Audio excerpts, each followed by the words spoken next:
الحمد لله نحمده ونستعينه ونستغفره ونعوذ بالله من شرور أنفسنا ومن سيئات أعمالنا من يهدي الله فهو المهتد ومن يضلل فلن تجد له وليا مرشدا أما بعد فأعوذ بالله من الشيطان الرجيم بسم الله الرحمن الرحيم وما كان لي عليكم من سلطان إلا أن دعوتكم فاستجبتم لي فلا تلوموني ولوموا أنفسكم قال رسول الله صلى الله عليه وسلم عن أنس قال رسول الله صلى الله عليه وسلم يكثروا أن يقولوا يا مقلب القلوب ثبت قلبي على دينك যাবতীয় প্রশংসা যাবতীয় মহিমা সেই মহান রব্বুল আলামিনের জন্য, যার অশেষ কৃপায় তাঁর একটি গুরুত্বপূর্ণ ফরজকে পালনার্থে আমরা এই জুমাবারে মসজিদে সমবেত হতে পেরেছি। সেই মহান রব্বুল আলামিনের দরবারে শুকরিয়া জ্ঞাপন করি আলহামদুলিল্লাহ। অতঃপর জনাব রাসূল সৈয়দুল মুরসালিন খাতামুন নবীন আশরাফুল আম্বিয়া ওয়াল মুরসালিন, তাঁর উপর অগণিত দরুদ ও সালাম বর্ষিত হোক। আল্লাহুম্মা সাল্লি আলাইহি আল্লাহুম্মা বারিক আলাইহি। উপস্থিত মুসল্লিয়ান ইকরাম, আজকে আমরা এমন একটি বিষয় সম্পর্কে আলোচনা করতে যাচ্ছি যেটাকে বলা হচ্ছে মুমিনদের রক্ষা কবচ। আমাদের জীবনে চলতে ফিরতে আমরা যে শয়তানের ওয়াসওয়াসার সম্মুখীন হই, আমাদের অন্তরে যে শয়তানের ওয়াসওয়াসা আসে, আমরা এই কুমন্ত্রণায় পরাজিত হয়ে যে বিভিন্ন মন্দ কাজ করি, খারাপ কাজ করি, যখন আমরা আমাদের অন্তরের উপর জুলুম করি এবং যার জন্য আমাদেরকে আল্লাহ সুবহানাহু ওয়া তাআলার কাছে ক্ষমা চাইতে হয়, এই কাজগুলো আমরা করি এবং আমাদের অন্তরের কিছু খারাপ ইচ্ছা আছে, হাতের কিছু খারাপ কাজ আছে, পা দিয়ে আমরা কিছু খারাপ কাজ করি, আমরা অর্থ দিয়ে খারাপ কাজ করি, যার বিনিময়ে অন্তরের উপর যে জুলুম হয়, সেই জুলুমের জন্যই আমাদেরকে কিয়ামতের পর জাহান্নামে আমাদের জ্বলতে হবে। তো আল্লাহ সুবহানাহু ওয়া তাআলা আদম আলাইহিস সালাম এবং হাওয়া আলাইহিস সালামকে সৃষ্টির পর জান্নাতে রাখলেন, তাদেরকে একটা পরীক্ষা দিলেন যে এই গাছের কাছে যাওয়া যাবে না। তারা গেলেন, আল্লাহর নির্দেশ অমান্য করলেন। এরপর শয়তান সহ তাদেরকে পৃথিবীতে পাঠানো হলো। শয়তানকে যখন রজিম বলা হলো, মারদুদ প্রত্যাখ্যাত বলা হলো, তখন শয়তান বলল, হে আল্লাহ, আপনি তো আমাকে প্রত্যাখ্যাত বললেন, জান্নাত থেকে পৃথিবীতে পাঠাই দিলেন, আমাকে রজিম বললেন, পথভ্রষ্ট বললেন। তো যে কারণে আমি পথভ্রষ্ট হয়েছি, আমি সেই সমস্ত মানুষদেরকে সবাইকে পথভ্রষ্ট করব। সে আল্লাহ সুবহানাহু ওয়া তাআলাকে এটা বলল লা উগিয়ান্নাহুম আজমাইন, আমি এই মানুষদেরকে, আমি এই জিনদেরকে পথভ্রষ্ট করে দেব। আল্লাহ সুবহানাহু ওয়া তাআলা বললেন ইল্লা ইবাদাকাল মুখলাসিন, তাদেরকে তুমি পথভ্রষ্ট করতে পারবে না যারা মুখলিস বান্দা। আল্লাহ সুবহানাহু ওয়া তাআলা তাদের পক্ষ নিয়ে তার কথা বললেন। সে আল্লাহর কাছে কিছু বিষয় চেয়ে নিল, যেমন সে বলল, হে আল্লাহ, আমাকে কিয়ামত পর্যন্ত আয়ু দিন। আল্লাহ সুবহানাহু ওয়া তাআলা সেটা তার দোয়াটাও কবুল করলেন, শয়তানের দোয়া আল্লাহ কবুল করলেন। বললেন ইলা ইয়াউমিল ওয়াক্তিল মা'লুম, তোমাকে কিয়ামত দিবস পর্যন্ত আয়ু দেওয়া হলো। তারপর তাকে শক্তি দেওয়া হলো। রাসূলুল্লাহ সাল্লাল্লাহু আলাইহি ওয়াসাল্লাম তার হাদিসের মধ্যে বলছেন, ইন্না শাইতানা ইয়াবলুগু মিনাল ইনসানি মাবলাগাদ দাম, শয়তান আমাদের রক্তে চলাচল করে এবং শিরা উপশিরায় পৌঁছে যায়। এই তাকে ক্ষমতা দেওয়া হলো। তখন সে পৃথিবীতে এসে তার যে মিশন, সেই মিশন বাস্তবায়ন করা শুরু করলো। তো এই যে আল্লাহ সুবহানাহু ওয়া তাআলা আমাদেরকে সৃষ্টি করছেন, শয়তানকে সৃষ্টি করছেন, শয়তান শয়তানি করবে, কিন্তু আল্লাহ সুবহানাহু ওয়া তাআলা হচ্ছেন আমাদের অভিভাবক। তিনি আমাদেরকে শয়তানের বিপক্ষে যে যুদ্ধ করব, সেই যুদ্ধের অস্ত্র দিয়েছেন এবং সেই যুদ্ধে জয়ী আমাদেরকেই করবেন, কিন্তু লড়তে হবে আমাদেরকে। এই যুদ্ধক্ষেত্রে, এই পৃথিবীতে লড়তে হবে আমাদেরকে শয়তানের বিপক্ষে। তো যেখানে আল্লাহ পবিত্র কোরআন পাঠিয়েছেন, নবী পাঠাইছেন, আমাদের অস্ত্র দিচ্ছেন, সেই যুদ্ধে আমাদেরকেই জয়ী করবেন, সেই যুদ্ধেও আমরা পরাজিত হই, নিয়মিত পরাজিত হই। তো সেই যে পরাজিত হচ্ছে, আমরা প্রতিনিয়ত বারবার পরাজিত হচ্ছি, এই পরাজয় যেন কমে যায়, এই পরাজয় যেন বারবার না আসে, এই জন্য আল্লাহ সুবহানাহু ওয়া তাআলা আমাদের একটা অস্ত্র দিচ্ছেন। সেই অস্ত্রের নাম হচ্ছে আউযু বিল্লাহ। আমরা যেমন পড়ি পবিত্র কোরআন তেলাওয়াতের শুরুতে আউযু বিল্লাহি মিনাশ শাইতানির রাজিম, এইটাই হচ্ছে সেই যুদ্ধের অস্ত্র। এইটাই হচ্ছে সেই মুখ্য অস্ত্র, যার বদৌলতে আমরা শয়তানের কাছ থেকে আল্লাহর কাছে পানা চাই। তো এই বিষয়ে আমরা আলোচনা করবো ইনশাআল্লাহ। ওমা তৌফিক ইল্লা বিল্লাহ। তো আমাদের প্রধান দুইটা শত্রু আছে, সেই শত্রুগুলোর নাম বলতে পারবেন? আমাদের প্রধান দুইটা শত্রু, আমাদের প্রধান শত্রু হচ্ছে আমাদের অন্তর, এবং দ্বিতীয় শত্রু হচ্ছে শয়তান। আল্লাহ সুবহানাহু ওয়া তাআলা পবিত্র কোরআনে বলছেন, ইন্নান নাফসা লাআমবারাতুম বিসসু, মানুষের অন্তর হচ্ছে মন্দ কর্মপ্রবণ, খারাপ কাজের প্রতি বেশি আকৃষ্ট হয়। এটা সূরা ইউসুফে আসছে। আবার শয়তান হচ্ছে আমাদের স্পষ্ট শত্রু। আল্লাহ সুবহানাহু ওয়া তাআলা বলছেন, ইন্নাশ শাইতানা লাকুম আদুউম মুবিন, শয়তান তোমাদের স্পষ্ট প্রকাশ্য শত্রু। এবং বলছেন ফাত্তাখিযহু আদুওয়া, শয়তান যেহেতু তোমাদের শত্রু, তাকে শত্রু হিসেবেই গণ্য করো, তার সঙ্গে বন্ধুত্ব চলবে না, তার সঙ্গে বন্ধুত্ব করা যাবে না, তার বিপক্ষে চলতে হবে। তো আমরা যে আউযু বিল্লাহ পাঠ করি, এই বিষয়ে আল্লাহ সুবহানাহু ওয়া তাআলা বলছেন, ফাইদা ক্বরাআতাল কুরআন, যখন তুমি কোরআন পাঠ করবে, ফাস্তাইজ বিল্লাহ, আল্লাহর কাছে আশ্রয় চাও, মিনাশ শাইতানির রাজিম, সেই মরদুদ পথভ্রষ্ট শয়তান থেকে। আল্লাহ সুবহানাহু ওয়া তাআলা পবিত্র কোরআনের অন্যখানে বলছেন যে ওয়া ইম্মা ইয়ানজাগান্নাকা মিনাশ শাইতান নাজগুন ফাস্তাইজ বিল্লাহ, যখন শয়তান তোমাকে কুমন্ত্রণা দেয় তখন তুমি আল্লাহর কাছে আশ্রয় চাও। তো আল্লাহ সুবহানাহু ওয়া তাআলা আমাদের শেখাচ্ছেন শয়তানের কুমন্ত্রণা থেকে তার কাছে আশ্রয় চাওয়ার জন্য, মানে তিনি আমাদের শেখাচ্ছেন যে আমাদের আউযু বিল্লাহি মিনাশ শাইতানির রাজিম বলতে হবে, এটা তিনি আমাদের শেখাচ্ছেন। তো এখন আমাদের বুঝতে হবে আমরা আল্লাহর কাছে কখন আশ্রয় চাই, আমরা আল্লাহর কাছে কখন আশ্রয় চাই? যখন যখন আমাদের অবলম্বন শেষ হয়ে যায়, আমি হতবিহ্বল অবস্থায় পড়ি, তখন আমরা এই শয়তান থেকে আল্লাহর কাছে আশ্রয় চাই। যখন আমার অবলম্বন কাজ করে না, পৃথিবীতে মানুষ মানুষকে সাহায্য করে, বিপদে আপদে সাহায্য করে, কিন্তু যে কাজে কেউ সাহায্য করতে পারে না, সেই কাজে কে সাহায্য করেন? আল্লাহ সুবহানাহু ওয়া তাআলা। যে অসৎ সঙ্গ আপনাকে খারাপ কাজের দিকে ধাবিত করে, সে তো আপনাকে বলবে না তুই এই কাজটা করিস না। খারাপ মানুষ আছে তো, মিনাল জিন্নাতি ওয়ান নাস, শয়তান মানুষ এবং জিনের মধ্য থেকে। যে খারাপ মানুষ আপনাকে খারাপ কাজের দিকে ডাকে, সে তো আপনাকে বাধা দিবে না। যে শয়তান আপনাকে ওয়াসওয়াসা দেয়, সে তো আপনাকে বলবে না যে এই ভালো কাজটা কর। এই অবস্থায় যখন আমাদের অবলম্বন কাজ করে না, আমরা নিরুপায়, এটা আমাদের সক্ষমতার বাইরে যে আমরা শয়তানকে ধরে মাইর দেব, তো তখন আমাদের আল্লাহর কাছে আশ্রয় চাইতে হবে। শয়তানকে মাইর দেওয়ারও পদ্ধতি আছে, পরবর্তীতে আসতেছে ইনশাআল্লাহ। তো আমরা কি শয়তানকে দেখতে পাই? মানুষ শয়তানকে দেখা যায়, ডিফিট করা যায়, তাকে তার বিপক্ষে বলা যায়, হাত দিয়ে তার প্রতিরোধ করা যায়, মুখ দিয়ে বলা যায়, অন্তর দিয়ে ঘৃণা করা যায়। কিন্তু জিন শয়তানকে কি আমরা দেখতে পাই? দেখতে পাই না, তার ক্ষতি আমরা দেখতে পাই। যেমন কারো উপর দুষ্টদিনে আসর করছে, অবস্থা খারাপ, তাকে এখন ফকিরের বাড়ি যাইতে হয়, অনেক সমস্যা। তো এগুলো আমরা শরীয়ত সম্মত যে চিকিৎসা পদ্ধতি জানি না বলে মানুষ ফকিরের কাছে যায়, এবং শয়তানকে আমরা দেখতে পাই না, এটাই হচ্ছে আমাদের অক্ষমতা। কিন্তু শয়তানকে দেখতে পান কে? শয়তানকে জানেন কে? আল্লাহ সুবহানাহু ওয়া তাআলা জানেন। এজন্য তো শয়তান থেকে আশ্রয় চাইতে হবে। এরপর শয়তান যে আমাদের কুমন্ত্রণা দেয়, অন্তরের কাছে গিয়ে ফিসফিস করে বলে, কুমন্ত্রণা দেয়, এই কুমন্ত্রণা যখন সে দেয় তখন আমাদের খারাপ কিছু মনে হয়, আমরা সেই কাজটা করে ফেলি। তাহলে শয়তানকে যিনি মানুষের রক্তে চলার অনুমতি দিচ্ছেন, যে অন্তরের কাছে গিয়ে ফিসফিস করে, আমরা কি তাকে রক্তের ভিতরে চলাচল করতে বাধা দিতে পারি? পারি না। কিন্তু আল্লাহ সুবহানাহু ওয়া তাআলা সে যে কুমন্ত্রণা দিচ্ছে সেটা থেকে আমাকে রক্ষা করতে পারেন। এর মানে আল্লাহর কাছেই আমাদের ক্ষমা চাইতে হবে। এরপর কথা হচ্ছে যে আমার অন্তরের মালিক, আমার মালিক ওই শয়তানেরও মালিক আল্লাহ। আমি যেখানে অক্ষম, শয়তান অন্তরে ঢুকতে পারে না মানুষের, জাস্ট মানুষকে কুমন্ত্রণা দেয়, তাকে সেখানে ঢোকার অনুমতি আল্লাহ সুবহানাহু ওয়া তাআলা দেন নাই। তো যে অন্তর আল্লাহ সুবহানাহু ওয়া তাআলার কথা শোনে, আমরা যার কথা শুনি, আমাদের সমস্ত অঙ্গ প্রত্যঙ্গ যার কথা শোনে, এমনকি শয়তান আল্লাহ সুবহানাহু ওয়া তাআলাকে কসম করে বলছে, ওয়ালা ফাবিইজ্জাতিকা, সে আল্লাহকে কসম করে বলছে, ফাবিইজ্জাতিকা, তোমার পবিত্রতার কসম, লাউগিয়ান্নাহুম আজমাইন, আমি তাদের সবাইকে পথভ্রষ্ট করব। মানে আল্লাহর পবিত্রতার কসম করেই সে মানুষকে পথভ্রষ্ট করতে চাইছে। তাহলে সে যে আল্লাহর পবিত্রতা বর্ণনা করলো, সে তো আল্লাহর অধীনে। তো তার কাছ থেকে যখন আমরা আশ্রয় চাইবো, তখন আল্লাহর কাছেই তো আশ্রয় চাইতে হবে।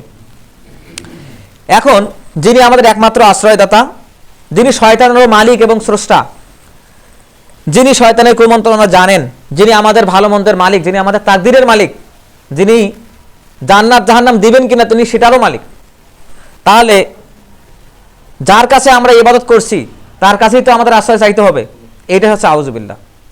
এখন আউযু বিল্লাহ শব্দটা এটা ব্যাখ্যা করতে গেলে আরও অনেক কিছু বলতে হবে। যেমন আমি আশ্রয় চাচ্ছি, আমি ক্ষমা প্রার্থনা করছি, আমি বিপদগ্রস্ত হয়েছি, সেখান থেকে পথ খুঁজতেছি, অনেকগুলো শব্দ কিনা। তো আমি আশ্রয় চাচ্ছি, আমি পানাহ চাচ্ছি, এই শব্দগুলো আরবি যে ভাষা, আরবি ভাষায় বিভিন্ন শব্দ প্রকাশ করা যায়। যেমন একটা শব্দ আছে লাজা আ, লাজা আ। এই লাজা আ শব্দের অর্থ হচ্ছে বিপদে আশ্রয় নেওয়া, বিপদে কারো কাছে গিয়ে আশ্রয় নেওয়া। যেমন কাউকে পুলিশ ধরতে আসছে, দেওয়ালের পিছনে গিয়ে আশ্রয় নিছে, বহুত জিনিস। ওই দেওয়ালের কি তাকে আশ্রয় দেওয়ার ক্ষমতা আছে? কিন্তু দেওয়ালের পিছনে গিয়ে সে আশ্রয় নিছে।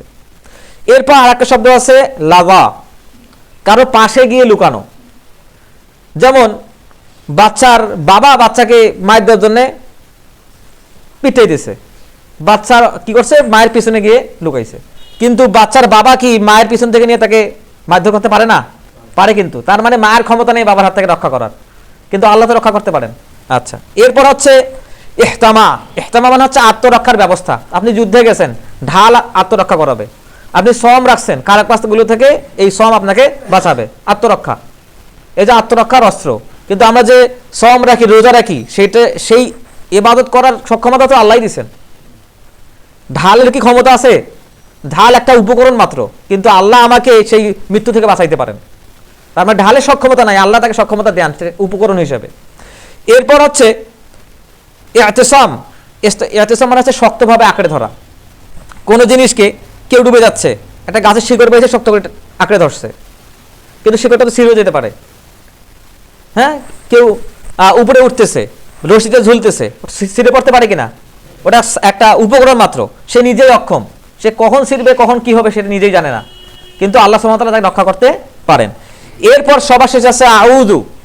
আউযু কি?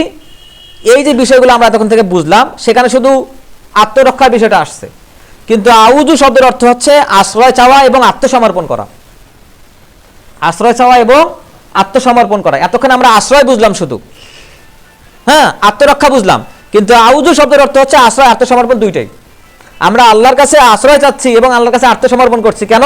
হে আল্লাহ, এই বিপদ থেকে আমি নিজেকে রক্ষা করবো এই ক্ষমতা আমার নাই। শয়তানের কুমন্ত্রণাকে আমি ডিফিট করব, পরাজিত করব, এই সক্ষমতা তো আমার নাই। আপনি আমার অন্তরকে দৃঢ় করুন। এই জন্যই রাসূল সাল্লাল্লাহু আলাইহি ওয়াসাল্লাম, আমি কিছুক্ষণ আগে আপনাদেরকে যে হাদিসটা শুনাইলাম, আনাস রাদিয়াল্লাহু আনহু বর্ণিত, তিনি বলতেছেন যে ইকসিরুন নবী সাল্লাল্লাহু আলাইহি ওয়াসাল্লাম, তিনি বারবার এই দোয়া পড়তেন। কোন দোয়া? আপনাদেরকে এই দোয়া মুখস্থ করতে হবে, মুখস্থ আছে হয়তো। ইয়া মুকাল্লিবাল কুলুব সাব্বিত কলবি আলা দীনিক, মুখস্থ করতে হবে। রাসূল সাল্লাল্লাহু আলাইহি ওয়াসাল্লাম এই দোয়া বারবার পড়তেন। হ্যাঁ, এটা কখন পড়বে? এটা হচ্ছে প্রতি সালাতের শেষে এটা পড়বেন। দ্বিতীয় কথা, যখনই শয়তানের কুমন্ত্রণা আসবে, বারবার পড়ার অর্থ হচ্ছে সারাদিনই আপনি পড়বেন, যখনই মনে হবে। ইয়া মুকাল্লিবাল কুলুব সাব্বিত কলবি আলা দীনিক। কেন এই দোয়া পড়তে হবে? রাসূল সাল্লাল্লাহু আলাইহি ওয়াসাল্লাম অন্য হাদিসের ভিতরে বলতেছেন যে ফুটন্ত গরম পানি কেমন করে ফুটে, টকবক করে ফুটে, কতগুলো বুদবুদ ওঠে সেকেন্ডে, কোটি কোটি বুদবুদ। তো এই যে গরম পাতিলের পানি যেভাবে এই সেকেন্ডে, মিলি সেকেন্ডে লক্ষ লক্ষ বার পরিবর্তন হচ্ছে, রাসূলুল্লাহ সাল্লাল্লাহু আলাইহি ওয়াসাল্লাম বলতেছেন যে মানুষের অন্তরও এই ফুটন্ত টকবকে পানির চেয়ে দ্রুত পরিবর্তনশীল। এবং আল্লাহ সুবহানাহু ওয়া তাআলার আঙ্গুল সমূহের দুই আঙ্গুলের মধ্যে সমস্ত মানুষের অন্তর আছে, তিনি যেমন ইচ্ছে তেমন পরিবর্তন করেন। তাহলে সেই আল্লাহর কাছে তো চাইতে হবে, ইয়া মুকাল্লিবাল কুলুব, হে অন্তর সময়ের পরিবর্তনকারী, সাব্বিত কলবি আলা দীনিক, আমার অন্তরকে আপনার দ্বীনের উপর স্থায়ী রাখুন। এ দোয়া করতে হবে না আমাদের? এটা রাসূলুল্লাহ সাল্লাল্লাহু আলাইহি ওয়াসাল্লাম শিখাই দিয়েছেন। তো এই হচ্ছে আউযু। আউযু শব্দটাকে যদি আমরা আরো ব্যাখ্যা করি, ইবনে ফারিস রাহিমাহুল্লাহ, এনারা হচ্ছেন আরবি ভাষাবিদ। তো কোরআনটাকে বুঝতে গেলে এমন এমন কিছু বিষয় শব্দ আসে যে শব্দগুলো এখন আরবি ব্যাকরণে কিংবা ভাষায় নাই, কিন্তু দেখা যায় যে এগুলো প্রাচীন যে আরবি সাহিত্য আছে, রাসূলুল্লাহ সাল্লাল্লাহু আলাইহি ওয়াসাল্লামের যে ভাষা ছিল, প্রাচীন ভাষা, সেই ভাষাতে এই শব্দগুলো পাওয়া যায়। তো আরবি ভাষা যারা ভালো জানে তারাই কোরআনটাকে ভালো ব্যাখ্যা করতে পারে। তার মধ্যে অন্যতম কিছু আরবি ভাষাবিদ আছেন, যেমন ইবনে ফারিস রাহিমাহুল্লাহ, তারপর জামাখশারি রাহিমাহুল্লাহ। এনারা আরবি ভাষার উপর একদম ডক্টরেট, আর কি পিএইচডি বলা যায়, সর্বোচ্চ লেভেলের। তো ইবনে ফারিস রাহিমাহুল্লাহ বলতেছেন যে আউযু আল ইলতিজাউ মা শিদ্দাতি খাউফিন। আউযু হচ্ছে এমন জিনিস যেখানে আমি এমন বিপদে পড়ছি, যেখানে আমার আশ্রয়টা অত্যন্ত জরুরি এবং আমি অত্যন্ত ভীত, এবং আমি স্বীকার করতেছি যে এই বিপদ থেকে আমি নিজেকে উদ্ধার করতে পারবো না, এমন অবস্থাকে আউযু বলা হয়।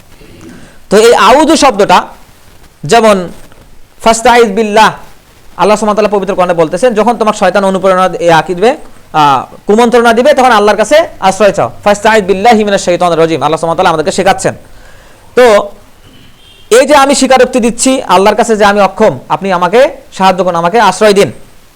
তো এই আউযু শব্দটাকে তাফসীর গ্রন্থগুলো বিভিন্নভাবে ব্যাখ্যা করা হয়েছে। যেমন আল্লামা জামাখশরী রাহিমাহুল্লাহ, যিনি আল কাশাফের মধ্যে এভাবে লিখছেন যে আল ইস্তিআদাতু ইখতিয়ারু লাফজিন ইয়াদুল্লু আলাল মুবালাগা, যে এই ইস্তিআজায় আল্লাহ সুবহানাহু ওয়া তাআলা এমন কিছু শব্দ চয়ন করছেন যা আশ্রয়ের গভীরতা বোঝায়, যা আশ্রয়ের গভীরতা বোঝায়। আচ্ছা, রাসূলুল্লাহ সাল্লাল্লাহু আলাইহি ওয়াসাল্লাম তার এক হাদিসের মধ্যে বলছেন, আল্লাহর যারা দুস্থ বান্দা, নিঃস্ব নিগৃহীত বান্দা, এরা পৃথিবীতে খুব অসহায় থাকে। যদি আল্লাহ সুবহানাহু ওয়া তাআলা তাদের খুব সন্নিকটে না আসতেন পৃথিবীতে, তাহলে এই বান্দারা পৃথিবীতে ধূলিসাৎ হয়ে যেত, এই বান্দারা বেঁচে থাকতে পারতো না, হতাশায় মৃত্যুবরণ করত। তাহলে এই বান্দাগুলোর আশ্রয় কে? আল্লাহ সুবহানাহু ওয়া তাআলা। তো তার কাছেই তো আমাদের আশ্রয় চাইতে হবে। এই কথাটাই ইনি এখানে বলার চেষ্টা করছেন। তারপর ইমাম ফখরুদ্দিন রাজি তিনি মাফাতিহুল গায়ব গ্রন্থে বলছেন যে আউযু এমন শব্দ যে শব্দটা আমাদেরকে বলতেছে সেই আশ্রয় অবলম্বনকারী যিনি নিজের দুর্বলতা স্বীকার করেন। আমি যে দুর্বল, আউযু শব্দের অর্থ আমি আমার দুর্বলতা স্বীকার করতেছি। কার কাছে? আল্লাহর কাছে। হে আল্লাহ, আমি দুর্বল, আমাকে রক্ষা করেন, আমাকে আশ্রয় দেন। ইমাম কুরতুবী রাহিমাহুল্লাহ আল জামি লি আহকামিল কোরআন তার তাফসীরের মধ্যে বলতেছেন আল ইস্তিআদাতু ই'তিরাফু বিল আজাজ, তিনি এখানে বলতেছেন যে নিজ ক্ষমতার অস্বীকৃতি জানানোর জন্য আউযু শব্দটা ব্যবহার করা হয়। নিজের ক্ষমতার অস্বীকৃতি মানে আমার কোনো ক্ষমতা নাই। আমি নিয়ত করেই ঘুমাইছি যে ফজরে জাগবো, নিয়ত করেই ঘুমাইছি, কিন্তু ফজরে উঠে আমার মনে হচ্ছে এত ঠান্ডা, একটু পরে পড়ি, এই পরে পড়তে গিয়ে আর বেতালা হয়ে গেল, আর হইল না। তাহলে আমি তো এখানে অক্ষম, কিন্তু আল্লাহ সুবহানাহু ওয়া তাআলা আমার চেষ্টাকে বর্ধিত করতে পারেন কিনা, আমার হৃদয়ে আরো শক্তি দিতে পারেন কিনা, আমার হৃদয়ে শক্তি দিতে পারেন, আমার হৃদয়কে আরো প্রশান্ত করতে পারেন। এই দুনিয়ার যে আশা আকাঙ্ক্ষা এগুলো থেকে তিনি আমার হৃদয়কে শান্ত করতে পারেন। তো তার কাছে তো চাইতে হবে আমাদের। এরপর ইমাম ইবনে কাসির রাহিমাহুল্লাহ বলতেছেন যে আইয়ুল ইহতিরামু বিল্লাহি মিনাশ শাইতান, এখানে ইমাম ইবনে কাসির যে শব্দটা ব্যবহার করছেন আস্তাজিরু, আইয়ু আস্তাজিরু বিল্লাহি মিনাশ শাইতান, শয়তানের বিপক্ষে সাহায্য এবং নিরাপত্তা চাওয়া হয় আউযু বিল্লাহ শব্দের মাধ্যমে। তো এখানে যে শব্দটা উনি ব্যবহার করছেন আস্তাজিরু, আমরা বলতেছি না আউযু, এখানে শব্দ হচ্ছে আস্তাজিরু। আস্তাজিরু শব্দটা ব্যবহার করা হয় যুদ্ধের ময়দানে। আস্তাজিরু শব্দ কখন ব্যবহার করা হয়? যুদ্ধের ময়দানে। যুদ্ধের ময়দানে যে সাহায্য চাওয়া হয় সেখানে আস্তাজিরু শব্দটা ব্যবহার করা হয়। তো এখানে ইমাম ইবনে কাসির রাহিমাহুল্লাহ এই আউযু শব্দের স্থলে বলতেছেন আইয়ু আস্তাজিরু, অথবা আমাকে সাহায্য করেন। কখন? যুদ্ধের মাঠে। তাহলে যুদ্ধের মাঠে সাহায্য করার অর্থ কি? শয়তানকে আমাদের বিপক্ষে যুদ্ধের ঘোষণা দেয় নাই? তিনি শয়তান তো বলছে ফালা উগিয়ান্নাহুম আজমাইন, আমি তাদের সবাইকে পথভ্রষ্ট করব। আল্লাহ সুবহানাহু ওয়া তাআলা বলছেন ইল্লা ইবাদাকা মিনহুমুল মুখলাসিন, তাদের মধ্যে যারা মুখলিস বান্দা তাদেরকে তুমি পারবা না। তো শয়তান তো আমাদের বিপক্ষে যুদ্ধের ঘোষণা দিছেই, সেই যুদ্ধে সহায়তা করার জন্যই আল্লাহ সুবহানাহু ওয়া তাআলা আমাদেরকে আউযু বিল্লাহ পাঠ করতে বলতেছেন। মানে যুদ্ধের মাঠে সহায়তা হচ্ছে আউযু বিল্লাহ, যুদ্ধের অস্ত্র এটা। এবারে ইমাম তাবারি রাহিমাহুল্লাহ সবচেয়ে প্রাচীন তাফসীর, তিনি এখানে বলতেছেন আইয়ু ইলতিজাউ ওয়া আতহাসানু বিল্লাহ, এই যে তিনি এখানে বলতেছেন অথবা সাহায্য চাওয়া অথবা নিরাপত্তা চাওয়া আল্লাহর কাছে। কেমন নিরাপত্তা? তিনি এখানে যে শব্দটা ব্যবহার করতেছেন ওয়া আহতাসান, এই ওয়াহতাসান শব্দটা ব্যবহার করা হয় যখন যুদ্ধ লাগে। যুদ্ধটা মানুষ দুইভাবে করে, একটা হচ্ছে দুর্গের ভেতর থেকে, একটা হচ্ছে দুর্গের বাইরে গিয়ে কোনোখানে সৈন্য সামন্ত স্থাপন করে, এইভাবে দুইভাবে যুদ্ধ করে। কিন্তু এইখানে যে শব্দটা ব্যবহার করা হচ্ছে ইহতাসানা, এই শব্দটার অর্থ হচ্ছে দুর্গে প্রবেশ করে নিজেকে নিরাপত্তা বেষ্টনীর মধ্যে নিয়ে সেখান থেকে যুদ্ধ করা। তার মানে আউযু বিল্লাহ পড়ার অর্থ হচ্ছে আমি আল্লাহর নিরাপত্তার ভিতরে ঢুকে গেলাম এবং ওইখান থেকে শয়তানের বিপক্ষে যুদ্ধ করতেছি। সুবহানাল্লাহি ওয়া বিহামদিহি। চিন্তা করে দেখেন, আল্লাহ সুবহানাহু ওয়া তাআলা আমাদেরকে আউযু বিল্লাহর মাধ্যমে যুদ্ধের ময়দানে নেমে নিজের নিরাপত্তা ছাউনির ভিতরে ঢুকে, আল্লাহ নিরাপত্তার ভিতরে ঢুকে শয়তানের বিপক্ষে লড়ার একটা সক্ষমতা তৈরি করে দিচ্ছেন। তো এটা কি কম জিনিস নাকি? এটা হচ্ছে যুদ্ধের অস্ত্র, এটা হচ্ছে আউযু বিল্লাহি মিনাশ শাইতানির রাজিম। তো এখন আমরা আউযু বিল্লাহ মানে বুঝলাম যে আমরা নিজের অসহায়ত্ব স্বীকার করতেছি, এরপর যে আশ্রয়দাতার পূর্ণ শক্তিতে বিশ্বাস করতেছি যে আল্লাহ আমাকে আশ্রয় দিতে পারেন, এটা বিশ্বাস করতেছি। এরপর শত্রুর উপস্থিতির বোধ স্পষ্ট, যে আমার শত্রু শয়তান, এটাও আমার কাছে স্পষ্ট, এই জন্য আমি আল্লাহর কাছে সহায়তা চাইতেছি। এরপর কি হচ্ছে, যে জন্য আমি ভয় থেকে আশা করে আল্লাহকে ভালোবেসে আল্লাহর কাছে আশ্রয় চেয়ে আল্লাহর কাছে সাহায্য চাইতেছি। এই সবগুলোই হচ্ছে আউযু। এটাই হচ্ছে আউযু বিল্লাহি মিনাশ শাইতানির রাজিম। আমরা এতক্ষণ আউযু ব্যাখ্যা করতেছি, এখনো মিনাশ শাইতানির রাজিমে যাই নাই। কিন্তু এখন এখানে আরো একটা সুন্দর ব্যাপার হচ্ছে, যখন আমরা আউযু বলি তখন এই আউযুটা হচ্ছে ফিরাইলে মুদারিয়া, মানে যেখানে অতীতকাল এবং ভবিষ্যৎকাল একসঙ্গে বলা হচ্ছে, অতীত এবং বর্তমান এবং ভবিষ্যৎকে একসঙ্গে বলা হচ্ছে, যেখানে বর্তমান এবং ভবিষ্যৎকে একসঙ্গে বলা হচ্ছে। আউযু অর্থ হচ্ছে যে আমি বর্তমানে আল্লাহর আশ্রয়ে আছি, আল্লাহর আশ্রয় চাচ্ছি, এবং ভবিষ্যতেও বারবার আল্লাহর আশ্রয় চাবো। শুধুমাত্র এখনকার জন্য দোয়া না, ভবিষ্যতের জন্য এটা দোয়া। সুবহানাল্লাহি ওয়া বিহামদিহি বলবেন না এগুলো? তাহলে এটা হচ্ছে আউযু, মানে হচ্ছে আমি এখন আল্লাহর আশ্রয় আছি, আল্লাহর কাছে সাহায্য চাচ্ছি, আশ্রয় চাচ্ছি, এবং ভবিষ্যতেও বারবার আল্লাহর কাছে আশ্রয় চাবো। এই হচ্ছে আউযু বিল্লাহি মিনাশ শাইতানির রাজিম। চিন্তা করে দেখেন কত বড় দোয়া এটা। আমরা কি আউযু বিল্লাহকে এভাবে চিনতাম? এভাবে জানি না তো। এবং সেই ফিলিংস নিয়ে আউযু বিল্লাহ পড়িও না, জাস্ট নিয়ম মনে করে পড়ে থাকি। কিন্তু এটা ফিল, অন্তরে অনুভব করে এটা পড়তে হবে, তখন আল্লাহ আমাকে সাহায্য করবেন। এখন এই যে শয়তান স্থায়ী যুদ্ধ ঘোষণা করছে আমাদের বিপক্ষে, তো শয়তানের বিপক্ষে যুদ্ধ করার জন্য আল্লাহ সুবহানাহু ওয়া তাআলা কি করতেছেন, আমাদেরকে এই অস্ত্র তিনি দিয়েছেন, যে তোমরা যখন শয়তান কুমন্ত্রণা দিবে তখন তোমরা কি পড়ো, ফাস্তাইজ বিল্লাহ, আল্লাহর কাছে আশ্রয় চাও, মিনাশ শাইতানির রাজিম, এই মারদুদ শয়তান থেকে। কেন? যে আল্লাহ আমাদের স্রষ্টা, তিনি শয়তানেরও স্রষ্টা। শয়তান আমাদের শত্রু, কিন্তু আল্লাহ আমাদের অভিভাবক। তো আল্লাহ আমাদের যোদ্ধা বানিয়েছেন এবং যুদ্ধ করার অস্ত্রও দিয়েছেন, এবং কিভাবে পড়তে হবে, কিভাবে সেই অস্ত্র প্রয়োগ করতে হবে সেটাও তিনি শিখিয়ে দিয়েছেন। তাহলে এই যুদ্ধে লড়তে আমাদের এত অনীহা কেন? এই যুদ্ধ তো আমাদের ভালো করে লড়তে হবে, যেখানে আল্লাহ সাহায্য করবেন, আল্লাহ অভিভাবক, আল্লাহ অস্ত্র দিয়েছেন, সেই অস্ত্রের ব্যবহারও শিখিয়ে দিয়েছেন। সেই যুদ্ধে কি পরাজিত হলে চলবে? তার মানে সবসময় আউযু বিল্লাহর ব্যবহার করতে হবে। এখন এই যে আমরা শয়তানের বিপক্ষে বারবার পরাজিত হচ্ছে, এর বিভিন্ন কারণ আছে। যেমন আমি কিছুক্ষণ আগে যে আয়াতটা বললাম, ইন্নান নাফসা লাআম্মারাতুম বিসসু, মানুষের অন্তর মন্দ কর্মপ্রবণ, খারাপ কাজের প্রতি বেশি আকৃষ্ট হয়, এটা প্রধান কারণ। আর একটা কারণ হচ্ছে দুনিয়া প্রেম। দুনিয়াতে আকৃষ্ট হলেই লোভে, লালসায়, বিভিন্ন শয়তানের কুমন্ত্রণায় আমরা পরাজিত হই, এটা হচ্ছে দ্বিতীয় কারণ। তো এখন আমরা আউযুর ব্যাখ্যা একটু সামান্য করলাম, আরও ব্যাখ্যা করা যাইতো অনেকগুলো তাফসীর থেকে। তো এখানে আমরা পরবর্তী শব্দ হচ্ছে বিল্লাহ। বিল্লাহ, আচ্ছা, আল্লাহ মানে কি? আল্লাহ মানে আল্লাহর কসম। লিল্লাহ মানে কি? আল্লাহর জন্য। আলহামদুলিল্লাহ, আল্লাহর জন্য। বিল্লাহ মানে আল্লাহর দ্বারা, মানে আল্লাহ আমাকে যে আশ্রয়টা দিচ্ছেন, সেই আশ্রয়ের দ্বারা আমি শয়তানের যে কুমন্ত্রণা, শয়তান যেভাবে আমাকে আশ্রয় দিতে চায়, সেই আশ্রয় থেকে আমি আল্লাহর কাছে পানাহ চাচ্ছি। তো আমরা যদি এখন সূরা ফালাকের দিকে তাকাই, কুল আউযু বি রব্বিল ফালাক, কার মুখস্থ নেই? সবার মুখস্থ আছে। মিন শাররি মা খলাক। যদি সূরা নাসের দিকে তাকাই, কুল আউযু বি রব্বিন নাস, আউযুতে আমরা বলতেছি আউযু বিল্লাহ, এখানে আমরা বলতেছি বি রব্বিল, কুল আউযু বি রব্বিল ফালাক, কুল আউযু বি রব্বিন নাস, আউযুতে বলতেছি বিল্লাহ। তাহলে আউযু বিল্লাহি মিনাশ শাইতানির রাজিমে আল্লাহ শব্দটা আসলো, আর এই সূরা দুইটাতে রব শব্দটা আসলো। এখন আল্লাহ শব্দটা হচ্ছে আল্লাহর উলুহিয়াত, রব শব্দটা হচ্ছে আল্লাহর রুবুবিয়াত। হ্যাঁ, তো এই দুইটা তাওহীদ কিন্তু এখানে চলে আসলো। তাওহীদের আলোচনা কঠিন মনে করলে হবে না। তাওহীদ আল্লাহর যতগুলো নাম সবগুলো আল্লাহ তাওহীদের ঘোষণা দিচ্ছে, এই জন্য তাওহীদ সহজ করে বুঝতে হবে।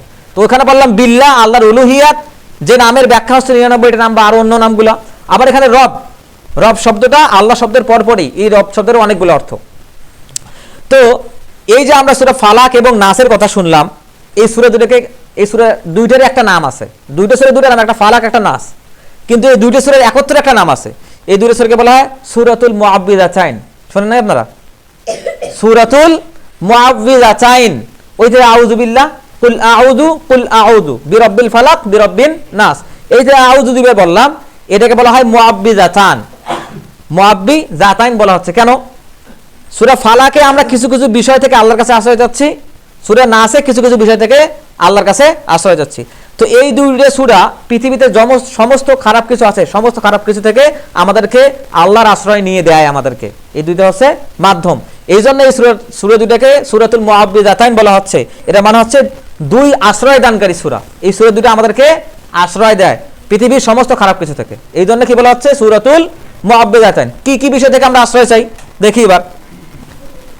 ওয়ামিন শাররি হাসিদিন ইদা হাসাদ, মানুষ যখন হিংসা করে, হিংসা কি প্রকাশ্যে করে নাকি মনে মনে করে?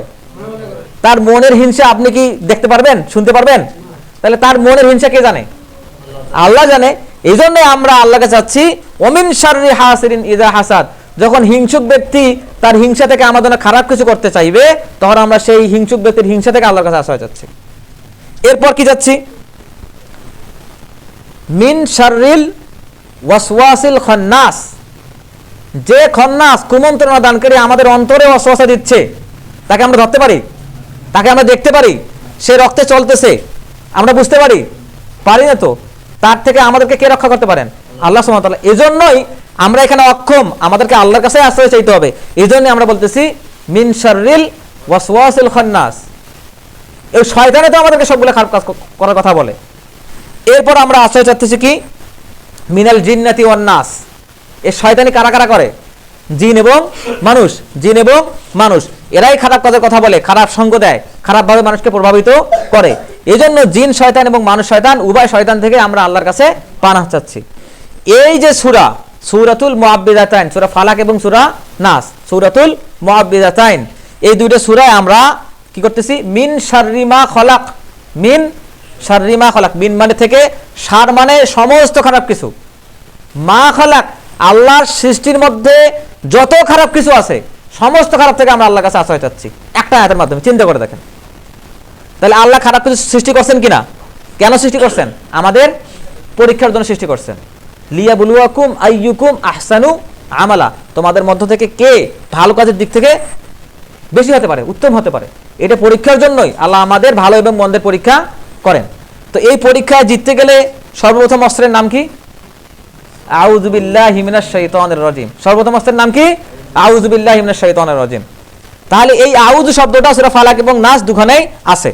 তাহলে এখন আমরা দেখতে পাইলাম যে এই সূরা দুইটাতে আমরা শয়তানের কুমন্ত্রণা থেকে আশ্রয় চাচ্ছি। এরপর অন্ধকার রাত্রি অনুষ্ঠিত থেকে, অন্ধকার মিন শাররি মা খলাক ওয়া মিন শাররি গাসিকিন ইযা ওয়াকাব, যখন অন্ধকার রাত্রি আচ্ছন্ন হয়, সূরা ফালাক এবং নাসে এই শব্দগুলো আছে। তো যখন অন্ধকার রাত্রি আসে, অন্ধকার রাত্রির কথা বললে আরো অনেক কিছু ব্যাখ্যা করতে হবে। যেমন যখন মাগরিবের আজান দেয়, এই বিষয়টা মনে রাখবেন, যখন মাগরিবের আজান হয়, হাদিসে আসছে যে যারা ছোট বাচ্চা এবং মহিলাদের এই সময় বাইরে থাকা উচিত নয়, হাদিসে নিষেধ আছে। কেন? এই সময় শয়তান সাগরের মধ্যে তার সিংহাসনে বসে, যখন সূর্যের লাল আভা দেখা যায় এবং সমস্ত শয়তানি তখন বাড়ি যায়। ছোট বাচ্চা এবং নারীদের উপরে শয়তানের ক্রিয়াটা বেশি কাজ করে। এই জন্য এই সময় ছোট বাচ্চা এবং মহিলাদের মাগরিবের আজান যখন হচ্ছে, এই সময়টাতে বাইরে বের হতে দেওয়া যাবে না। তারপরে কথা হচ্ছে, যখন আমরা রাত্রিবেলা শুই, বাতি অফ করে দেই, বিসমিল্লাহ বলে যখন অফ করে দেই, তখন শয়তান আমাদের যে অ্যাবোর্ডগুলো আছে, আমাদের আশ্রয় বাসস্থান যেগুলো আছে, এগুলোতে ঢুকে পড়ে। বিসমিল্লাহ বলে কেন বাতিটা অফ করতে বলা হয়েছে? কারণ বাতিটা যখন আমরা অফ করতেছি, তখন সেই বাতিটা ফিউজ হয়ে বাড়িতে আগুনও লাগতে পারে। এই জন্য বিসমিল্লাহ বলে অফ করতে হবে। দেওয়ার সময় বিসমিল্লাহ বলতে হবে। রাত্রিবেলা বাতি অফ করে ঘুমাতে বলা হয়েছে, রাসূলুল্লাহর হাদিসে আসছে রাত্রিবেলা এই যে বাতি অফ করে ঘুমাতে হবে। কেন? শয়তান ওগুলোতে ক্রিয়া করে, এই জন্য বাতি অফ করে ঘুমাতে হবে। প্রয়োজন হলে সেটা আলাদা কথা। এরপর হচ্ছে, আমরা যে খাবারগুলো খাই, পানি খাইছি, গ্লাসটা ঢেকে রাখি নাই, খাবার খাইছি, পাত্রটা ঢেকে রাখি নাই, এইখানে শয়তান ক্রিয়া করে এবং আমাদের পেটের সমস্যা হয়। তো এই বিষয়গুলো রাত্রিবেলায় বেশি ঘটে। এবং নারীদের ক্ষেত্রে প্রতি মাসে তাদের যে অপবিত্রতার একটা নির্দিষ্ট সময় আসে, এই সময়টাতে তাদের উপর শয়তান বেশি ক্রিয়া করে। যেমনভাবে আমরা রাত্রিবেলা ঘুমানোর পূর্বে উজু করে আয়াতুল কুরসি, সূরা ইখলাস, সূরা ফালাক, সূরা নাস পড়ে ঘুমাই কিনা, তারপর হচ্ছে সূরা বাকারা শেষ 2 আয়াত পড়ে ঘুমাই। এটার অর্থ কি? এটার অর্থ হচ্ছে আমি যতক্ষণ এগুলো আল্লাহর আশ্রয় নিয়ে যখন আমি ঘুমাচ্ছি, তখন শয়তান আমার উপর ক্রিয়া করতে পারতেছে না, এবং যে ব্যক্তি হিংসা করতেছে সেই হিংসা আমার উপর ক্রিয়া করতে পারতেছে না। তৃতীয় কথা হচ্ছে, যে জাদু আমার উপর করা হয়েছে, সেই জাদু আমার উপর ক্রিয়া করতে পারতেছে না, আমার উপর কাজ করতে পারতেছে না, আল্লাহ আমাকে সেগুলো থেকে রক্ষা করতেছেন। এই রাত্রের সম্পর্কে আলোচনা করতে গেলে ওটা আবার বিস্তারিত, মানে আধা ঘন্টা একটা আলোচনা করা লাগবে, এই জন্য ওইদিকে আর না যাই। তো এটা অন্ধকার রাত্রির অনিষ্ট থেকে আমরা আল্লাহর কাছে আশ্রয় চাচ্ছি এই সূরা দুটাতে। এরপর কি জাদুকরিনীর কাছ থেকে। জাদুকরিনীর কথা বলতে গেলে আবার একটা ইতিহাস বলতে হবে, যে জাদুকরিনী কারা। এখন থেকে প্রায় 500-700 বছর আগে, যখন পৃথিবী তেমন উন্নত ছিল না, তখন মানুষেরা যারা নবীতে বিশ্বাস করে না, তারা বিভিন্ন প্রফেটে বিশ্বাস করতো। প্রফেট মানেও নবী, তারা ওগুলোকে সিয়ার বলতো। সিয়ার সিয়ার মানে তার ভবিষ্যৎ দেখে। এখনো তো পত্র পত্রিকার রাশিফল আসে না, এগুলো তো বিশ্বাস করা কুফরি। তো তখন সিয়ার থাকতো, তারা নাকি ওই যে শয়তানের উপাসনা করে, সেখান থেকে ভবিষ্যৎ দেখতো। এই যে রাজা যুদ্ধে যাচ্ছে, পরাজিত হবে নাকি জিতে আসবে, মুন্ডু কাটা যাবে নাকি আবার নতুন করে সাম্রাজ্য জয় করা হবে, এগুলো সিয়ারেরা দেখতো। তো এটা জাদু করেনি, এবং শয়তান জাদুকরিনীর শক্তি বেশি হয়। পুরুষ জাদুকর থেকে শয়তান জাদুকরের শক্তি বেশি হয় কেন? শয়তান তাকে বেশি আসর করতে পারে, এই কারণে তার শক্তি বেশি হয়। এবং আমরা সেই খালিদ বিন ওয়ালিদ রাদিয়াল্লাহু আনহুর কথা জানি, যে মক্কা বিজয়ের পর রাসূলুল্লাহ সাল্লাল্লাহু আলাইহি ওয়াসাল্লাম খালিদ বিন ওয়ালিদকে একটা মূর্তি ভাঙার জন্য পাঠাইলেন, লাত কিংবা হুবলের মূর্তি। তো খালিদ বিন ওয়ালিদকে মূর্তিটা ভেঙে ফেলে দিয়ে আসলেন। রাসূলুল্লাহ সাল্লাল্লাহু আলাইহি ওয়াসাল্লাম বললেন, তুমি কি ভাঙছো? তো বলে, হ্যাঁ আমি তো ভাঙছি। বলো যাও, গিয়ে দেখো যে মূর্তির কল্লা কাটা যায়নি, ওটাকে ভালো করে ভাঙিয়ে দিয়ে আসো। তো গিয়ে তিনি কল্লা কাটে দিয়েছেন। যখন মূর্তিটা ভেঙে গেছে, তার ভিতর থেকে একটা মানে কালো বেধারী কুটকুটে কালো একটা মহিলা জিন বের হয়ে আসছে। তার মানে এই আল্লাহ সুবহানাহু ওয়া তাআলা যে বলতেছেন যে আবুদুনা মানে ইল্লা ইনাসা, যে তারা এই মহিলাদের উপাসনা করে। এই যে মূর্তির উপাসনাগুলো করা হয়, এগুলোর পেছনে অধিকাংশই দুষ্ট মহিলার জিন থাকে, এগুলোর ভিতরে থাকে, তাদের উপাসনা করা হয়। এরা আল্লাহ সুবহানাহু ওয়া তাআলা পবিত্র কোরআনে বলছেন। তো এই হচ্ছে বিষয়, জাদু করেনি, এই কথাটা বললাম। এরপর হচ্ছে হিংসুকদের হিংসা, কিছুক্ষণ আগে বললাম। এরপর হচ্ছে সৃষ্টির সমস্ত অনিষ্ট থেকে। তো সৃষ্টির সমস্ত অনিষ্ট থেকে রক্ষার জন্য আমরা তো আউযু বিল্লাহ পড়বই, সূরা ফালাক এবং সূরা নাসও পড়বো। আরো একটা বিখ্যাত দোয়া আছে যেটা সাইয়্যিদুল ইস্তিগফার বলা হয়। তো এগুলো যখন আমরা আউযু বিল্লাহর ব্যবহার সম্পর্কে আমরা আলোচনা করব, তখন পরে এগুলো আসবে ইনশাআল্লাহ তাআলা। তো রাসূলুল্লাহ সাল্লাল্লাহু আলাইহি ওয়াসাল্লামের হাদিস, তিনি এখানে বলতেছেন, ইন্নাশ শাইতানা ইয়াবলুগু মিনাল ইনসানি মাবলাগাদ দাম। এটা সহিহ মুসলিমের 5493 নম্বর হাদিসে আসছে যে আল্লাহ সুবহানাহু ওয়া তাআলা শয়তানকে অনুমতি দিয়েছেন, তার একটা ক্ষমতা আছে, সে মানুষের রক্তের মাধ্যমে চলাচল করে শিরা উপশিরা পর্যন্ত যাইতে পারে। এখন কিন্তু সে অন্তরে ঢুকতে পারে না। সে অন্তরের কাছে গিয়ে কি করে? ওয়াসওয়াসিল খান্নাস। ওয়াসওয়াস মানে কি? ফিসফিস। ওয়াসওয়াস মানে ফিসফিস, ফিসফিস করে। আচ্ছা, খারাপ কাজগুলোর প্ল্যান কি মানুষ প্রকাশ্যে করে নাকি গোপনে করে? আজকে লিচু চুরি করতে যাবো, কানে কানে কয়, নাকি মাইকে ঘোষণা দিয়ে করে না? তো ওয়াসওয়াসা মানুষ ফিসফিস করেই দেয়, সে মনের কাছে গিয়ে ফিসফিস করে, মনের ভেতর ঢোকার অনুমতি নাই। এখন সে যে ফিসফিস করতেছে, এই ফিসফিসটা রাসূলুল্লাহ সাল্লাল্লাহু আলাইহি ওয়াসাল্লাম তার হাদিসের মধ্যে সুন্দরভাবে আরো ব্যাখ্যা করে দিয়েছেন। এই ফিসফিসটা কি জিনিস, মানে কোরআনের ব্যাখ্যা যে হাদিস করে সুন্দরভাবে করা যায়, হ্যাঁ, সেটা একটা স্পষ্ট প্রমাণ হচ্ছে এটা। তো রাসূলুল্লাহ সাল্লাল্লাহু আলাইহি ওয়াসাল্লাম, এটা আছে সুনান আবু দাউদের 775 নম্বর হাদিসে। তো তিনি মাঝে মাঝে তাহাজ্জুদের সালাতে এবং কখনো কখনো এই সালাতগুলোতেও আমরা যখন সানা শেষ করি তখন কি পড়ি? আউযু বিল্লাহি মিনাশ শাইতানির রাজিম পড়ি কিনা? তারপর বিসমিল্লাহ, তারপর সূরা ফাতিহা। তো কখনো কখনো তিনি অধিকাংশ ক্ষেত্রে তাহাজ্জুদের সালাতে পড়তেন, কি পড়তেন? আউযু বিল্লাহিস সামিউল আলিমি মিনাশ শাইতানির রাজিম। আবার কখনো পড়তেন আউযু বিল্লাহি মিনাশ শাইতানির রাজিম মিন হামজিহি ওয়া নাফসিহি ওয়া নাফসিহি। আমরা পড়ি কখনো সহজ দোয়া, আউযু বিল্লাহি মিনাশ শাইতানির রাজিম মিন হামজিহি ওয়া নাখফিহি ওয়া নাফসিহি, মিন হামজিহি ওয়া নাখফিহি ওয়া নাফসিহি। এই তিনটা শব্দ তিনি বলতেন। এই তিনটা শব্দ হচ্ছে ওয়াসওয়াসিল খান্নাসের ব্যাখ্যা। কিভাবে? এইখানে যে হামজিন বলা হচ্ছে, মিন হামজিহি, হামস কি? ওয়াইলুল লিকুল্লি হুমাযাতিল লুমাযা। হামস, হুমাযাতিল লুমাযা, হামস, যারা প্রকাশ্যে এবং গোপনে মানুষের কি করে? গীবত শিকায়াত করে, মানুষের বিপক্ষে বলে, মানুষের গীবত করে, তাদের কথা বলা হচ্ছে। হামস মানে হচ্ছে প্ররোচনা, কুমন্ত্রণা, এই হামস মানে।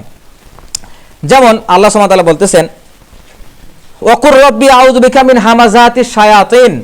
হে আল্লাহ, শয়তান যে আমাকে কুমন্ত্রণা দেয়, এগুলো থেকে আমি আপনার কাছে আশ্রয় চাচ্ছি। এটা সূরা মুমিনুনের 97 নম্বর আয়াতে আসছে।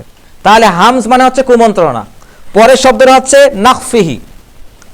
নাখফিহি শব্দের অর্থ, এটা এমন কুমন্ত্রণা যেখানে মন্ত্র পাঠ করা হচ্ছে। মন্ত্র পাঠ করা মানে সালাফগণ এই নাখফি শব্দটাকে বলছেন নাকফ হচ্ছে শয়তানের কবিতা, গুনগুন করে অন্তরের কাছে গিয়ে সে কবিতা বলে, গান গায়, মন্ত্র পাঠ করে শোনায়, এটা হচ্ছে নাকফিহি। এরপরে শব্দ আছে ওয়ানাফসিহি। নাফস কি?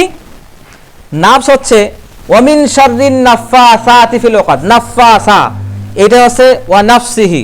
ওয়ানাফসি মানে হচ্ছে ফুৎকার দেওয়া, মানে প্রথমে সে কুমন্ত্রণা দিছে যে এটা কর, যখন আকৃষ্ট হয় অন্তর তখন সে কবিতা গান বলছে, গান বলে অন্তরকে আকৃষ্ট করার চেষ্টা করছে, ওয়ানাফসিহি।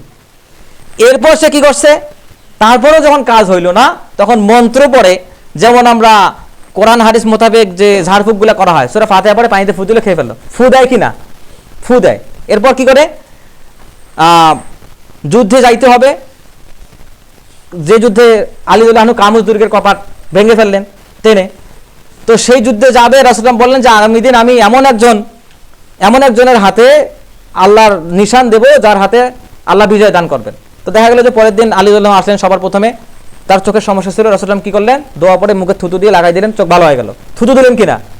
আমরা সূরা পড়ে দোয়া পড়ে পানিতে ফু দেই কিনা?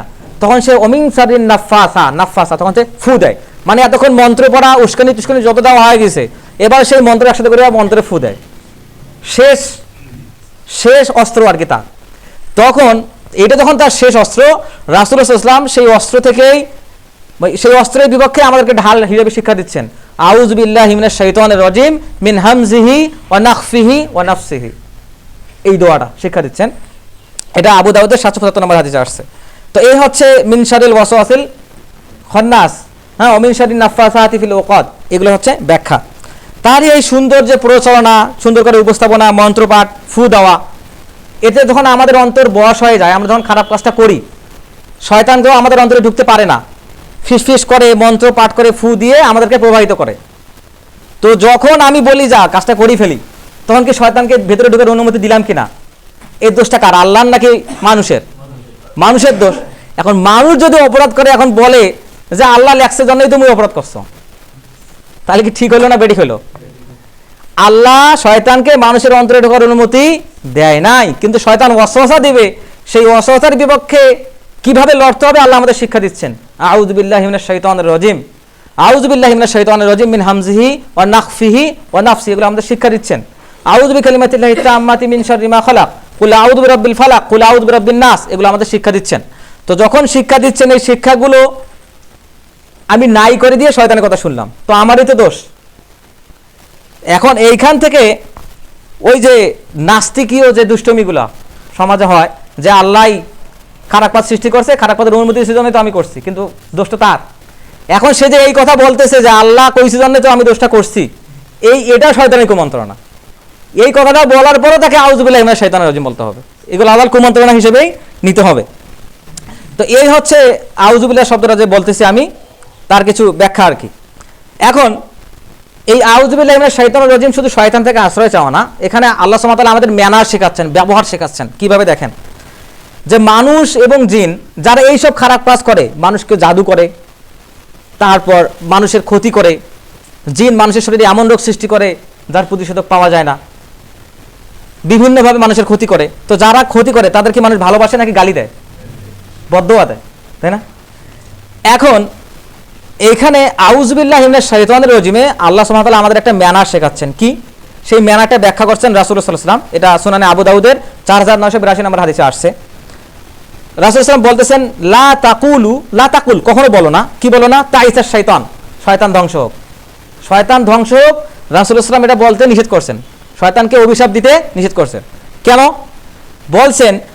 ফা ইন্নাকা ইযা কুলতা যালিক, তুমি যখন এটা বলো তখন কি হয়, তাআদামা হাত্তা ইয়াকুনু মিসলাল বাইত, তখন শয়তান মনে করে আমি আমার শক্তি দিয়ে আর খারাপ কাজ করছি, আমার প্ররোচনার মাধ্যমে সে খারাপ কাজটা করছে। সে অহংকার করতে থাকে, অহংকার করতে করতে কি হয়, হাত্তা ইয়াকুনু মিসলাল বাইত, সে একটা বাড়ির সমপরিমাণ তার পেট ফুলে লম্বা হয়ে যায়।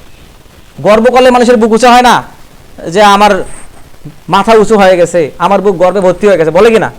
তো এই যে আমরা যখন শয়তানকে অভিশাপ দেই, তখন শয়তান মনে করে হে রে, আমার শক্তির মাধ্যমে তাকে আমি পথভ্রষ্ট করছি, এটা শয়তান বলে। কিন্তু দোষ তো আমার, আমি আউযু বিল্লাহি মিনাশ শাইতানির রাজিমের আমল করতে পারি নাই, তখন আমি খারাপ কাজটা করছি। তো এই ক্রেডিট যদি শয়তানকে দেই যে শয়তান আমাকে পথভ্রষ্ট করছে, তাহলে সে অহংকার করবে না? এই অহংকারে সে স্ফীত হয়, একদম ঘরের সামান মোটা হয়ে যায়। এই জন্য রাসূল সাল্লাল্লাহু আলাইহি ওয়াসাল্লাম বলতেছেন যে শয়তানকে তোমরা অভিশাপ দিও না, বরং কি বলো, আউযু বিল্লাহি মিনাশ শাইতানির রাজিম বিসমিল্লাহির রহমানির রহিম। এটার মাধ্যমে যখন আউযু বিল্লাহ বিসমিল্লাহ বলা হয়, তখন এই যে শয়তানের পেট ফুলে একটা ঘরের সমান হয়ে গেল, তখন শয়তান কি হয়? শয়তান তখন একদম সরু হতে হতে হতে হতে একটা মাছির সমান হয়ে যায়। এই হচ্ছে আউযু বিল্লাহ বিসমিল্লাহর ব্যবহার। শয়তানকে অভিশাপ দিতে নিষেধ করা হলো, বরং বলা হচ্ছে যে আউযু বিল্লাহ বিসমিল্লাহ পড়ো। এটা পড়ার মাধ্যমে শয়তানের গর্ব খর্ব হয়ে যায়। এবং এইখানে আরেকটা তথ্য দেই যে আমরা সবাই জানি আল্লাহ সুবহানাহু ওয়া তাআলা কোরআনে বলছেন, ওয়া মাইয়াশু আন যিকরির রহমান নুকাইয়িদ লাহু শাইতানান ফাহুয়া লাহু কারিন। যখন কোনো বান্দা আল্লাহর যে জিকির, আল্লাহর যে আদেশ নিষেধ, আল্লাহর এই কাজগুলো থেকে মানুষ যখন দূরে সরে যায়, তখন একজন শয়তান তার পিছে লেগে যায়। সেই শয়তানের নাম হচ্ছে কারিন। এই শয়তানের খাবার কি জানেন? এই শয়তানের খাবার হচ্ছে আমাদের খারাপ আমল। আমরা যত বেশি খারাপ আমল করি, সেই শয়তান খেয়ে তত বেশি মোটা হয় এবং আমাকে তত বেশি খারাপ কাজ করতে বলে। শয়তান আমাকে অধিকার করে না। এই কারিন যে রাসূলুল্লাহ সাল্লাল্লাহু আলাইহি ওয়াসাল্লামের ছিল, যখন তাকে সাহাবী প্রশ্ন করলো, হে আল্লাহর রাসূল, আপনাকে কি শয়তান ওয়াসওয়াসা দেয়? তখন রাসূলুল্লাহ সাল্লাল্লাহু আলাইহি ওয়াসাল্লাম বললেন যে আমি তাকে বশ করে নিয়েছি। কেমনে বশ করা যায়? আমরা যত বেশি ভালো কাজ করব, যত বেশি ভালো কাজ করব, শয়তান তত লিকলিকে শিরশিরে জীর্ণ শীর্ণ হয়ে যাবে, সে আর আমাকে ওয়াসওয়াসা দিতে পারবে না। তখন শয়তান বশ হয়ে যাবে আমার। সুবহানাল্লাহি ওয়া বিহামদিহি। তো এইগুলো রাসূলুল্লাহ সাল্লাল্লাহু আলাইহি ওয়াসাল্লামের হাদিস থেকে প্রমাণিত। তো এখন কথা হচ্ছে যে শয়তানকে গালি না দেই, বরং আউযু বিল্লাহি বিসমিল্লাহ পড়ি। এখন হচ্ছে যে অভিশাপ না দেওয়া, অভিশাপ দিলে কি হয়? শয়তানের যে অহংকার গর্ব, এটা আরো বেড়ে যায়। তখন সে বলে, কি বলে? ওয়াকুলু, সে বলে বিকুওয়াতি, আমার শক্তির মাধ্যমে আমি এটা করছি। এই অহংকার করতে শয়তানকে দেওয়া যাবে না, বরং আউযু বিল্লাহি বিসমিল্লাহ পড়তে হবে। এর একটা প্র্যাকটিক্যাল একটা উদাহরণ আছে, যদিও এই মানে ফজিলতটা বিসমিল্লাহর। তো এখানে বলা হচ্ছে যে একদিন রাসূলুল্লাহ সাল্লাল্লাহু আলাইহি ওয়াসাল্লাম যে সাহাবী বর্ণনা করছেন, সেই সাহাবী রাসূলুল্লাহ সাল্লাল্লাহু আলাইহি ওয়াসাল্লামের পিছনে বসে আছেন। তো মরুভূমিতে বালিতে চলতে চলতে উটটা কি করছে? দুপা উপরে তুলছে, পড়ে যাওয়ার উপক্রম হয়েছে। তখন পিছন থেকে ওই সাহাবী বলছে, তাইসা শয়তান, এই শয়তান ধ্বংস হও। তখন রাসূলুল্লাহ সাল্লাল্লাহু আলাইহি ওয়াসাল্লাম বললেন যে লা তাইসা শয়তান, তোমরা শয়তানকে বলো না তুমি ধ্বংস হও। হ্যাঁ, এটা বলো না, তো বরং বলো, কি বলো? আউযু বিল্লাহ বলো, বিসমিল্লাহ বলো, আল্লাহর কাছে আশ্রয় চাও। এখন এই বিসমিল্লাহ শুনলে কি হয় শয়তানের? সে তখন এই যে সে গর্বে স্ফীত হয়েছিল, সে এখন মাছির মতো শুরু হয়ে যায়। তো এই হচ্ছে ব্যাপার। তো এই জন্য আমাদের আবার কি করতে হবে? শয়তানকে বন্ধু হিসেবে নেওয়া যাবে না। দ্বিতীয়ত, মানুষ হিসেবে যারা আমাদের ক্ষতি করে, তাদেরকে অভিশাপ না দিয়ে বরং তার হেদায়েতের জন্য দোয়া করতে হবে। তাকে বন্ধু মনে করা যাবে না, তাকে বন্ধু হিসেবে নেওয়া যাবে না, তবে তার সাথে বন্ধুর মতো ব্যবহার করতে হবে। বন্ধু হিসেবে গ্রহণ করা যাবে না, তাহলে আবার ক্ষতি করবে। কিন্তু বন্ধুর মতো ব্যবহার দিতে হবে, তার হেদায়েতের জন্য দোয়া করতে হবে। তাকে লানত দেওয়া যাবে না, লানত সে নিজেই পাবে। যখন সে খারাপ কিছু করবে, রাসূলুল্লাহ সাল্লাল্লাহু আলাইহি ওয়াসাল্লাম তো লানত দিয়েছেন। কেউ কি করছে? কারো ক্ষতি করছে, কেউ ভুরু প্লাক করছে, কেউ পুরুষ হয় নারীর মতো পোশাক করছে, কেউ নারী হয় পুরুষের মতো পোশাক পরছে। রাসূলুল্লাহ সাল্লাল্লাহু আলাইহি ওয়াসাল্লাম তো সেগুলোর উপর লানত দিয়েছে, নই আমাকে লানত দেওয়ার দরকার নেই, এটা বলতেছে। তার মানে তার হেদায়েতের জন্য দোয়া করতে হবে, তাকে যত সম্ভব এড়িয়ে চলতে হবে মানুষ শয়তানকে। এবং জিন শয়তানকে মানে স্পেস দেওয়ার মতো কোনো জায়গা নেই, বলতেই হবে আউযু বিল্লাহি মিনাশ শাইতানির রাজিম, এটা বলতে হবে, বিসমিল্লাহ বলতে হবে। এখন এটা হচ্ছে আউযু বিল্লাহ, এই দুইটা শব্দের আমরা একটু আলোচনা শুনলাম। এরপরে আছে শাতানা, শয়তান। শয়তান শব্দটা আসছে শিন ক নুন, শাতানা, শাতানা থেকে। তো এটা ব্যাখ্যা করতে গেলে আরো অনেক সময় লাগবে, সময় আমাদের কম। তো এখন শাতানা যে আমরা বলতেছি, শাতানা শব্দের অর্থ হচ্ছে প্রত্যেক মন্দ জিনিস, প্রত্যেক মন্দ জিনিস। সেটা জিনিস হতে পারে, সেই শয়তান মানুষ শয়তান হতে পারে, সেই শয়তান জিন শয়তান হতে পারে। প্রত্যেক মন্দ জিনিস যেটা প্রকৃতিভাবেই খারাপ, প্রকৃতিগতভাবেই যেটা খারাপ, সেটা হচ্ছে শাতানা। বিড়ি সিগারেট খাওয়া, মন্দ কিছু চিন্তা করা, মন্দ কিছু চিন্তা করা, কাজ সে করে নাই কিন্তু চিন্তা করতেছে, প্রকৃতিগতভাবে এটা খারাপ জিনিস। মদ গাঁজা, প্রকৃতিগতভাবে ওটা খারাপ জিনিস, ভালো জিনিস থেকে তৈরি করা হয়েছে কিন্তু ওটা খারাপ হয়ে গেছে। তো এই প্রকৃতিগতভাবে যেটা খারাপ জিনিস, ওটাকে বলা হয় শাতানা। সেই শাতানা শব্দ থেকে আছে শয়তান। শয়তান বলতে শয়তানের লিডারকে বোঝাচ্ছে, ইবলিসকে বোঝাচ্ছে। আর ইংরেজিতে আমরা যেটা বলি স্যাটান, স্যাটান মানেও শয়তান। ওই স্যাটান এবং শাতান শব্দের মিল আছে, প্রকৃতিগতভাবে যেটা খারাপ জিনিস, সেই শয়তান থেকে আমরা আল্লাহর কাছে আশ্রয় চাচ্ছি। এখন সাতানা জিনিস কোনগুলো? সাতানা হচ্ছে সেই জিনিসগুলো যেগুলো মানুষকে আল্লাহর ইবাদত থেকে বাধা দেয়। যেমন আমাদের অন্তর আমাকে আল্লাহর ইবাদত থেকে বাধা দিচ্ছে। একজন খারাপ মানুষ আমাকে আল্লাহর ইবাদত থেকে বিরত রেখে অন্য কাজ করাচ্ছে। একজন সরকার মন্দ আইন প্রণয়ন করে, তাগুতি আইন প্রণয়ন করে সেই পথে আমাকে চালাচ্ছে।